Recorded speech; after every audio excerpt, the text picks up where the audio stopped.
To assalamu alaikum wa rahmatullahi wa barakatuhu. Sunana Mahdi Ado Ibrahim kamar yadda kuka sani. Barkanmu da sake saduwa da ku a cikin wannan tasha ta mai albarka. Sana wannan shiri na mai albarka daga tashar Mahdi Tech. Yau na zo muku da wani albishir ne wanda duk mutumin da yake son fara yin YouTube ko kuma wanda yake yin YouTube na san wannan abin zai burge shi. So da dama zaka ga mutane daga cikinmu suna da sha'awar YouTube, suna da kwakwalwa, suna da basira, suna da duk wani abu da ake nema a cikin mutane. Amma me idan suka saka bidiyo akan YouTube zaka ga ba sa samun subscribers. Ko kuma me kayi ka rasa mata ya zaka bullo abin, gashi dai abin ka mai ma'ana amma me babu wani wanda ya biyo ka ko kuma wanda yake kallon bidiyon ka. To za mu bude wani group a cikin WhatsApp. Wannan group din biya ake yi, zai zama kamar premium class ne. Zan bude wata makaranta ce ta YouTube ta koyar da duk wani abu da ya danganci YouTube tun daga farko har ƙarshe. Za mu fara daga kan ma farko yanda ake bude email, sannan a zo ga bude channel din kanta, sannan a zo ga yaya za ka yi verifying dinta, sannan a zo ga yaya za ka saka thumbnail, sannan a zo ga yaya za a yi a samu subscribers ko kuma yaya za a yi samu watch hours. Musamman ma dai mutane abin da ya fi ba su wahala da kuma takaici rashin samun subscribers. Wani zai saka bidiyo sai ya yi tunani to tunda na saka wannan bidiyon na gaba a biyo ni, kenan wannan abin da nake sawa ba ma mai ma'ana bane, kuma ba haka bane. Kawai akwai sirrika da mutum ya kamata a ce ya san su kafin a ce ya fara yin YouTube. Sannan kuma wayannan sirrikan duk wanda yake yin YouTube inda yayi nisa a YouTube yana yin YouTube zaka ga kan cewa ya san wasu daga cikin sirrikan, amma me mutane da suke da yawan bincike zaka ga sun fi sanin sirrikan YouTube fiye da wanda kawai shi daura bidiyo yake ya saka. Zaka ga wani lokacin a YouTube wannan sai ya saka shirme, zaka ga an kalle shi, kai kuma da ka saka abu na ilimi ba a kallo. Me yasa wannan abun yake faruwa? Ba wai ba kwa ganewa bane ko kuma misali content ɗinka ba shi da kyau. Ya kamata a ce mutum ya san menene a ciki kafin ya ci gaba ma da saka bidiyo, ya fara sanin wasu sirrika da wasu ɓoyayyun abubuwa da zan nuna muku a wannan makarantar ta Mahdi Tech. Zaka ga kuma wani lokaci zaka ga mutane wasu daga cikin mu suna saka kati su biya a yi musu promoting channel ɗinsu.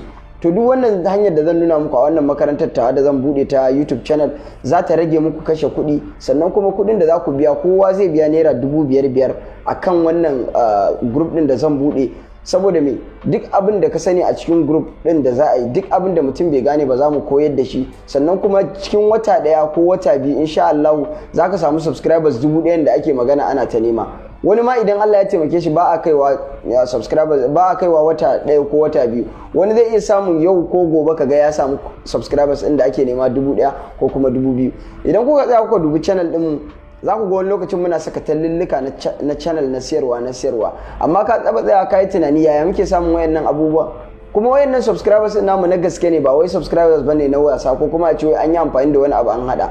Idan mutum ya shiga wannan group din namu wanda za mu bude kamar makaranta ta YouTube din nan, zai gano duk wasu abubuwa a YouTube ma ashe ma ba ma abu bane mai wahala. Sannan da salo da kuma irin yanda ake ɗaukar content din mutum. Misali wani ya saka bidiyon sa a wani guri, kana so zaka ɗauko shi kai amfani da shi ya baka jama'a. Idan ya baka jama'a sai kai dai wani sirrika dai, ba zan dai babbaɗo wasu sirrikan ba sai dai mutumin ya shigo cikin wannan group din. To zan saka link din group din a description.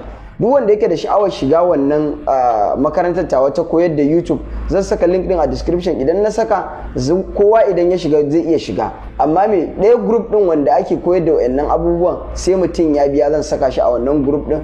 Kamar mutanen da suke Niger, hanyar karɓar kuɗi muna iya karɓa, ana iya biyan mu ta nita, muna iya karɓar kuɗi ta nan gurin. Sannan mutanen da suke Najeriya dama mun san kan cewa transfer suke yi na banki da sauransu.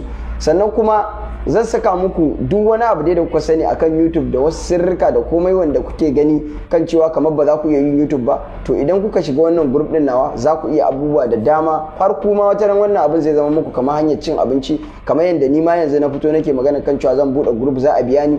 To kai ma idan har Allah ya saka ka iya wayannan abubuwan da nake koyarwa, za ka zama na kan cewa ka tsaya da kafarka kuma kana cin abinci akan wannan abin da ka gina. Saboda mai duk abin da za ka gina a matsayin yau da gobe kana samun kuɗi yau da gobe, to zai rufa maka asiri. Musamman ma dai idan ka tsaya da gaskiya da amana da sauransu, ko iyaka sai da channel din idan ka gina za ka siyar, to shi ma ana samun alheri a ciki da sauransu. To da Allah jama'a zan saka link din a description, duk wanda yake so zai shiga group din ya shiga. Amma me idan kana so za a saka a wancan asalin group din sai ka biya kuɗi sai na mai da kai kan wancan group din. To jama'a ina fatan za ku ba mu haɗin kai ga duk wayannan abubuwan da muka faɗa. Sannan kuma daga ƙarshe duk mutumin da zai shiga akwai sharaɗa na shiga wannan group ɗin da za mu rubuta da dai sauran, sai dai mutum ya shiga group ɗin da za mu faɗa sharaɗan. Akwai kuma yawan mutanen da muke so za mu kai kafin mu fara wa'annan bidiyoyin, da mun kai da zarar mun kai yawan mutanen da muke so a wannan ɗin a group ɗin da za mu fara koyar da lecture ɗin, to za mu fara yin wa'annan abubuwan. Amma za mu ɗan samu jinkiri na farawa saboda me, na san mutane yanzu wannan abin zai je musu a hankali za mu samu mutanen. Na san kuma Allah yarda ba za mu daɗe ba za mu haɗa mutanen da muke so, sai kawai mu fara yin koyarwar daga daki har wani lokacin ma za mu yin video call da mutum da sauransu dai. Duk dai wasu abubuwa dai kamar yadda ku sani dai matsaloli na YouTube insha Allah daga yau ta ƙare, za mu kawo muku ƙarshen su da duk yanda ake yi da wasu abubuwa da duk za ku sani. To jama'a da fatan kun ji daɗin abin da na faɗa muku. Idan wannan shine zuwan ka na farko wannan channel ɗin tawa, da Allah yana roƙon alfarma da ka danna mun subscribe, sannan ka danna mun ƙararrawar sanarwa da aka dinga samu sabbin shirye-shirye na da zarar na saki. Nagode.